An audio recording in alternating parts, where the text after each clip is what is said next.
दोस्तों, आज की कहानी एक ऐसे पिता की है जो अपने ज़माने में बहुत ही शरीफ किस्म का शख्स था, लेकिन वक्त ने कुछ ऐसा सितम ढाया कि कब वो एक जानलेवा कैदी बन गया पता ही नहीं चला। जेकब नाम का कैदी जिसे जेल में सब मनी कहकर पुकारते, क्योंकि वह पहले एक बहुत बड़ा ब्रोकर था। आज वो अपने बेटे के लिए एक लेटर लिख रहा है जिसमें वो उससे कहता है कि बेटा, मुझे पता है कि तुम मेरे बारे में सब कुछ जानते हो, इसीलिए वादा करो कि कभी भी अपने पिता जैसे मत बनना और हमेशा अपने और अपने पूरे परिवार का ख्याल रखना। तुम्हारा पिता। इसके अगले सीन में हम कुछ पुलिस वालों को देखते हैं जो भागते हुए एक सेल में जाते हैं, क्योंकि वहां पर एक कैदी ने फांसी लगा ली, पर किसी को नहीं पता इसके पीछे की क्या वजह थी। इस बीच रॉनी का ऑफिसर मनी के पास आकर उसे ले जाता है, क्योंकि आज उसकी रिहाई होने वाली है। जाते हुए वो उसे कहता है, कभी यहाँ मत आना, तुम्हारा एक परिवार है, उसको खुश रखो और खुद भी खुश रहो। बाहर निकलने पर मनी को उसके दो पुराने दोस्त मिल जाते हैं जो उसे लेने के लिए आते हैं। वहीं एक और हम गुजर नाम के ऑफिसर को देख, जिसको पता चला है कि एक लड़की को एक आदमी ने हॉस्टेज बनाया हुआ है, जिसे वो बचाने के लिए जाता है, पर वो अंदर से शूट करने लगता है। लेकिन गुजर को कुछ नहीं होता, क्योंकि उसने वेस्ट पहन रखी थी। उसने अपनी टीम को बुला लिया, जिसके बाद उन्होंने उस लड़की को बचा लिया। उधर एक पार्टी में हम मनी को देखते हैं। उसके दोस्तों के साथ वो सभी उसे ड्रिंक ऑफर करते, लेकिन वो पीने से इनकार कर देता है, क्योंकि अब वो सुधरना चाहता है, फिर से अपनी पुरानी जिंदगी में नहीं जाना उसे। लेकिन इतने में वहां पर अंधाधुंध गोलियां चलना शुरू हो जाती है। जो कौन चला रहा है इन्हें नहीं पता, लेकिन हाँ, इसमें एक लड़की की मौत जरूर हो जाती है। पुलिस के आने से पहले मनी के दोस्त ने उसे दूर ले जाकर छोड़ दिया, कहा कि अब वो कुछ दिन उसे ना मिले। लेकिन ये सब हुआ कैसे, वो जेल क्यों गया, उसने क्या किया था, ये सब जानने के लिए चलते हैं हम 10 साल पीछे, जब मनी बिजनेसमैन हुआ करता था, जैसे कि मैंने आपको बताया था। इस बीच वो अपने दोस्त टॉनी को बताता है कि उसके पास एक डील आई है, बहुत ही अच्छी है। रात में वो डिनर पर मिले तो वो उसे इस बारे में बात करेगा, जो कहकर वो अपने घर चला जाता है, जहां उसका बेटा और बीवी रहते हैं। मनी का एक छोटा लेकिन खुशहाल परिवार था, किसी भी चीज की इन्हें कमी नहीं थी, सब कुछ अच्छा चल रहा था।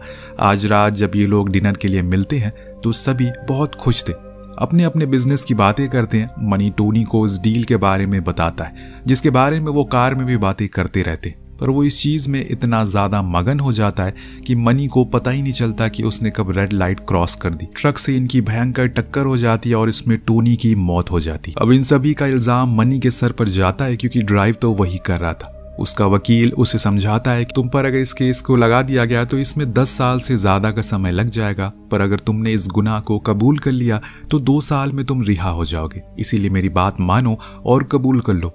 मनी को उसकी बात ठीक लगती है, इसीलिए वो मान जाता है।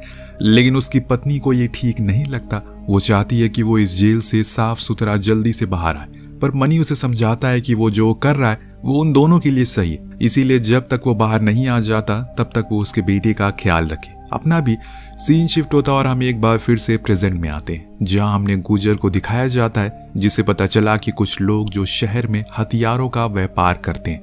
इसमें मनी की भी फोटो थी, जो कि अभी एक फूल की दुकान में खड़ा है, जहां उसे हरमन नाम के एक आदमी से मिलना था, जो डीलर था, लेकिन वो बिना पैसे लिए कुछ भी नहीं देगा, इसीलिए वो पैसे लाया पहले, जिसके लिए मनी को कुछ दिन इंतजार करना होगा। अब वो यहाँ से एक और आदमी हुए के पास जाता है, जो पहले आर्मी में था, जिसे मनी पूछता है कि तुझे इन डीलर्स के बारे में कैसे पता चला। तो वो कहता है कि मैं जब इराक में था तब से मैं इनके बारे में जानता हूँ। इतने में वहां पर इनका एक और साथी आता है, जिसका नाम शॉटगन है। वो मनी से कहता है कि मुझे पता चल चुका है कि किसने हमारे ऊपर उस रात गोली चलाई थी, अब मैं उन्हें छोड़ूंगा नहीं। मनी उसे शांत रहने को कहता है, क्योंकि उन्हें कुछ ही दिन बाद डील होने वाली है, इसीलिए तुम कुछ मत करो। अभी वो उसे तो समझा देता है, पर बाद में वो हुई को बहुत सुनाता है और कहता है कि वो सन की किस्म का आदमी है। अगर तुमने उसे अब कुछ भी बताया तो मुझसे बुरा कोई नहीं होगा। कुछ भी जानकारी मिले तो सबसे पहले मुझे बताओ। इसके बाद वो वहां से पैरोल ऑफिसर के पास जाता है, क्योंकि हर दिन उसे सिग्नेचर के लिए जाना था। तभी वहां गुजर मिलता है, जो उसे पूछता है क्या वो उस रात कोई पार्टी कर रहा था, मैंने सुना उन पर किसी ने गोलियां चलाई। पर मनी उसकी सारी बातों को इनकार कर देता और कहता है कि वो तो उस रात होटल में था, सो रहा था, जिसकी बिल भी वो दिखाता है। लेकिन गुजर इतना भी बेवकूफ नहीं है, वो अच्छे से जानता है कि वहां क्या हुआ था, बस उसके पास फिलहाल कोई सबूत नहीं है। कहानी एक बार फिर से अतीत में पहुंचती है, जहां हम फिर से पुराने वाले मनी को देखते हैं, जिसको अब प्रॉपर जेल में लाया गया है, जो कुछ खतरनाक बर्बरता लोगों से भरा हुआ है। और ये चीज वो वहां पर घुसते ही जान जाता है, क्योंकि उसी रात कुछ कैदी ने नए कैदियों के साथ गलत काम करते हैं और वहां खड़ा गार्ड उन्हें कुछ नहीं कहता। मनी समझ गया था कि उसे यहाँ पर खुद को मजबूत करना होगा, कठोर बनाना होगा। अगर वो ऐसे ही सबसे डरेगा तो कल का उसका भी नंबर आ सकता है। सूरज निकलता है। आज उसकी पहली सुबह थी इस जेल में। सब कुछ नया सा था उसके लिए, लेकिन जब वो बाहर जाता है तो वहां पर एक मोटा कैदी उसे बहस करना शुरू कर देता है, जबरदस्ती ही। मनी को समझ आ गया है कि वो जरूर उसे लड़ाई ही करेगा। अगर उसने पहले हमला कर दिया तो सभी को लगेगा कि वो कमजोर है, इसीलिए वो खुद ही उस पर हाथ छोड़ देता है और बहुत ही बेरहमी से पीटता है, ताकि सभी को लगे कि वो एकदम जल्लाद किस्म का शख्स है। इतने में गार्ड आकर उसे ले जाते हैं और जब वो फिर से बाहर आता है तो उसे पहली बार शॉटगन मिलता है। जी हाँ, वही शॉटगन जिसे हमने प्रेजेंट में देखा था, जो उसे अपने लोगों के पास लेकर जाता है और उनसे रूबरू करवाता है। लीडर कहता है कि मैंने तुम्हें देखा, तुम अच्छा लड़ते हो, हमारे साथ आ जाओ, क्योंकि इस जेल में कोई भी अकेले नहीं है, हर कोई किसी न किसी ग्रुप का हिस्सा है। अब मनी को भी उस समय उनकी जरूरत थी, ये देखकर वो हाँ कर देता है। उसके बाद हम देखते हैं कि वहां पर उसकी पत्नी केट मिलने के लिए आई है, जो उसे बताती है कि उसे घर चलाने में बहुत ही मुश्किलों का सामना करना पड़ रहा है, क्योंकि वो उसका केस लड़ रही है। उसे किसी भी तरह करके उसे निर्दोष साबित करना है, जो बात मनी को ठीक नहीं लगती, क्योंकि ऐसा करके वो उसकी सजा को और बढ़ा देगी। उसके पास जो कुछ भी सेविंग थी सब कुछ खत्म हो गई। उसकी बातें सुन मनी दिलासा देता है और कहता है कि उसे परेशान होने की जरूरत नहीं है, वो कुछ करता है, बस वो इंतजार करे। कुछ दिन बाद वो सीधा शॉटगन के पास जाता है और उसे अपनी परेशानी बताता है कि उसे कुछ पैसों की जरूरत है। जो सुन वो उसे एक काम बताता है, पर इसमें बहुत ही ज्यादा खतरा है। फिर भी मनी करने को तैयार हो गया था। दरअसल उसे पूरी जेल में नशीले सामानों को इधर से उधर डिलीवर करना था, बिना गार्ड की नजर में आए हुए। इसके बदले में उसे अच्छे पैसे मिलेंगे। उस दिन के बाद से मनी उस चीज में उस सामानों को डिलीवर करना शुरू कर देता, जिसमें उसने कभी सोचा नहीं कि समय के साथ वो माहिर भी होने लगा था। इसीलिए लीडर को उस पर काफी भरोसा हो चुका था। अब उसके पास पैसे भी आने लगे थे। एक बार फिर हम आते हैं आज के समय में, जहां पर मनी केट से मिलने के लिए गया है। आज पूरे 7 साल बाद वो उसे कुछ पैसे देता है, लेकिन वो उसे ये कहकर इनकार कर देती है कि उसे आज इतने साल बाद उसका ख्याल आया, उसे ये खून खराबे वाले पैसे नहीं चाहिए। लेकिन वो कहता है कि ये मैंने खुद की मेहनत से कमाए हैं, और ये कहकर वो वहां से निकल जाता है। इसके बाद उसके ग्रुप वाले एक क्लब में मिलते हैं, जहां पर मनी सभी को डील के बारे में समझाता है, जिसमें उन्हें बहुत ही ज्यादा सावधानी बरतनी है। अगर हल्की सी भी चूक हुई तो सब कुछ खत्म। तभी शॉटगन पूछता है कि आखिर हम उन हथियारों को यहाँ तक लेकर आएंगे कैसे। तो मनी जवाब में बोलता है कि ट्रक से, और वो ट्रक मैं चलाऊंगा, इसीलिए किसी को भी घबराने की कोई बात नहीं है। तुम्हारे पास अपना अपना काम है, ईमानदारी से तुम्हें करना है। यहाँ मनी नोटिस करता है कि शॉटगन कुछ ज्यादा ही उतावला हो रहा है सब कुछ जानने के लिए, जो चीज उसे खटकने लगती है। इसीलिए सभी के जाने के बाद वो उसका पीछा करता है, और तब वो जो देखता है तो उससे शक यकीन में बदल जाता है। दरअसल शॉटगन गुजर, जो कि पुलिस वाला था, उससे मिला हुआ था। जी हाँ, वही कॉप जिसने मनी से पूछताछ की थी, पर उसके पास कोई सबूत नहीं है, लेकिन उसे शॉटगन ने हाथ मिला लिया। यही कारण है कि उसे सारी जानकारी मिल रही है। वो उसे कहता है कि हम लोग तुम्हारी बटन पर एक स्मॉल कैमरा लगाएंगे ताकि कुछ सबूत मिल सके, लेकिन शॉटगन मना कर देता और कहता है कि जैसा सब कुछ चल रहा है वो वैसा ही चलने दो, क्योंकि अगर उन्हें हल्का सी भी भनक हुई तो वो मुझे जिंदा ही दफन कर देंगे। लेकिन गुजर उसे फिर याद दिलाता है कि उसकी गर्लफ्रेंड जेल में, और अगर उसने हल्की सी भी चालाकी दिखाई तो वो भी जेल में होगा, इसीलिए धोखा देने का सोचना भी मत। मनी दूर खड़ा ये सब देख रहा था। उसे बहुत ही ज्यादा गुस्सा आता है शॉटगन पर, लेकिन वो उस समय कुछ कहता नहीं, क्योंकि अभी ये सही वक्त नहीं है। अपने होटल वापस आकर वो खूब एक्सरसाइज करता है, पर जब अगली सुबह उसकी आंख खुलती है तो उसके गेट पर उसका बेटा खड़ा हुआ था, जिसे केट लेकर आई थी। उसे देखकर वो कुछ खास खुश नहीं होता। केट पर काफी गुस्सा करता है कि मैंने मना किया था इसे लेकर कभी यहाँ मत आना। अभी हेनरी आकर अपने पिता से कहता है कि मैं आपसे बहुत नाराज हूँ, क्योंकि आपने मुझसे 7 सालों तक बात नहीं की। पर यहाँ मनी उसके मुंह पर ही गेट को बंद कर देता है, लेकिन उसे भी अपने परिवार के पास जाना है, एक खुशहाल जिंदगी जीनी है। लेकिन अब वो इस दलदल में फंस चुका है, उसे बाहर निकलना बहुत ही ज्यादा मुश्किल है। अगर निकल भी गया तो कभी भी अपने परिवार के साथ नहीं रह सकता, क्योंकि उसके ऊपर हर किसी की नजर है। इतने में वो बाहर देखता है कि वहां पुलिस उसके ऊपर नजर रखी हुई है, इसीलिए मनी वहां के बाथरूम से निकलकर भाग जाता है ताकि किसी भी तरह करके उसकी नजरों से बचा रहे। अब इसके बाद वो वहां से सीधा होई के पास जाता है। उसे पूछता है कि तुम शॉटगन से पहली बार कब मिले, उस टाइम वो क्या करता था। वो उसे बताना शुरू करता है कि हमारी पहली मुलाकात अफगानिस्तान में हुई, जब हम आर्मी में थे। मुझे वो एक घर में मिला, इसके सिवा मुझे कुछ और नहीं पता। अब एक बार फिर से कहानी पास में पहुंचती है, जहां मनी को देखते हैं जो हर दिन अलग अलग तरीकों से उन पैकेट को इधर से उधर भेजा करता है, यानी कि हर दिन उसे खुद को साबित करना पड़ता है। पर आज लीडर उसे कहता है कि तुम्हें एक बार फिर से खुद को साबित करना होगा। तुम यहाँ पर शिकार बनने नहीं बल्कि शिकार करने आए हो। एक आदमी है, उसकी जान लेनी है तुम्हें। क्या ये कर पाओगे? मनी पहले तो घबराता है, लेकिन ये चीज इस जेल में आम है क्योंकि आए दिन किसी न किसी की लड़ाई होती रहती है और इसीलिए वो हाँ कर देता है और फिर जाकर अपने एक दोस्त के साथ उस कैदी को बड़ी ही बेरहमी से मार कर बाहर आ जाता है। इस बीच लीडर उसे बताता है कि कल दोपहर में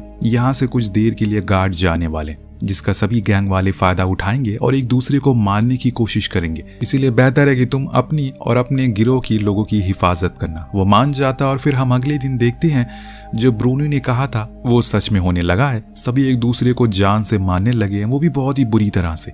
इतने में एक आदमी आकर मनी के एक ग्रुप मेंबर को मारने लगता है, जिसे बचाने के लिए मनी उसकी जान ले लेता है। तभी वहां पर गार्ड आ जाते हैं जो अंधाधुंध गोलियां बरसाने लगते हैं, जिससे सभी वहां पर लेट गए थे। तब मनी की नजर ऊपर लगे कैमरा पर पड़ी, जो देखकर वो समझ गया कि उसने बहुत बड़ी गलती कर दी। जी हाँ, कैमरा में वो आ गया था। उसने एक कैदी की जान ली है, जिसके चलते उसकी सजा और 9 साल के लिए बढ़ा दी जाती है। जब इस चीज को केट सुनती है तो उसके तो होश उड़ जाते हैं। उसने अपना सब कुछ गिरवी रख दिया मनी को बचाने के लिए, पर अब तो मनी खुद उसे कहते कि मुझे फिर से पाने की उम्मीद छोड़ दो, अब मैं कभी वापस नहीं आऊंगा। अब इसके बाद उसको दूसरी जेल में शिफ्ट कर दिया जाता है, जो पिछले वाले से ज्यादा खतरनाक थी, बड़ी थी। वहां पर कैदियों को एक पिंजरे में रखा जाता है, जिसमें कि अब मनी भी रहने वाला है। उसको नए सेलमेट रॉबर्ट से उसकी दोस्ती हो जाती है, जो उसे अपने बॉस यानी कि बीस्ट से मिलवाता है। और वो उसकी काबिलियत को देखकर काफी इंप्रेस हुआ था कि उसने अपने ग्रुप के आदमी को बचाने के लिए दूसरी की जान ले ली। समय के साथ साथ अब मनी और खूंखार बनता जा रहा था। वो जब भी कहीं बाहर निकलता है, किसी न किसी ग्रुप से लड़ाई कर लेता है, उसे चोटिल कर देता है, क्योंकि उसे ऐसा करने में बहुत ज्यादा मजा आ रहा था। जो सब देख बीस्ट उसे बताता है कि इस जेल में हर कोई मिला हुआ है। जो गार्ड तुम्हें यहाँ पर लेकर आए हैं वो भी हमसे मिले हुए हैं। चारों ओर धांधली चल रही है, इसीलिए अब तुम भी हमारे साथ आ जाओ। तुम्हें वो सब कुछ मिलेगा जो कि जेल में किसी को आसानी से नहीं मिलता। मनी उसके ऑफर को एक्सेप्ट कर लेता है, पर उसी रात उसके पास केट को भेजे हुए डिवोर्स पेपर मिलते हैं, जो देख वो मायूस हो जाता है। पर लेकिन उसने ही ऐसी जिंदगी को चुना, इसीलिए अब वो इसे अकेले ही जिएगा।